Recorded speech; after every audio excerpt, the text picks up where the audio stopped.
On the spot karong adlaw, try na ninyo kasi on the spot ni on the spot. Try lang niya, hindi sure pero try lang niya siyang 822 424 and 860 806 and 608. So mo ni mga target, so try na ninyo kung ginahan pa mo ng nabera. Kung sa ginahan lang. So hindi ni sure ball, try lang ni kasi on the spot ni karong adlaw. So kani akong gamit is ko rubber. Rubber tree. So kan siya leaves siya ha. Dahon siya sa rubber. So 860 806 and 608.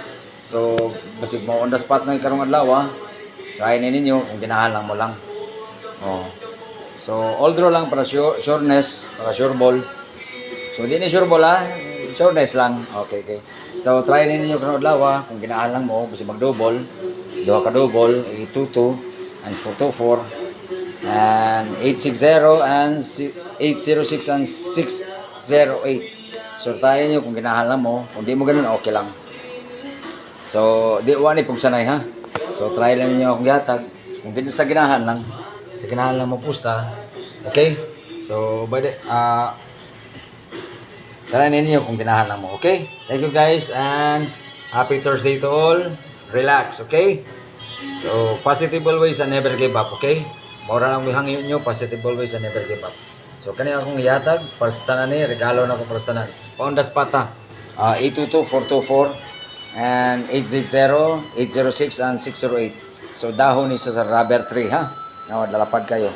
Mas lapad pa sa akong kamot, okay? Okay? So kamo ni bahala ni, ang pingin ninyo, basi magawas di karon, okay? Thank you guys. So magluto pa karon. Luto ko na ako sa office ron. Luto ko humba nga manok o humba nga baboy. Oh. So, ato ni kon pa kon og mais nami magulay dire. Call this beans o talong o mais. Mo sa ko sumba na ko o kani kangkong. Mataas kinabuhi. Okay guys? Okay. Thank you for watching. Please share my YouTube channel ang Kigwahon. Okay? Thank you guys. I love you always and take care always.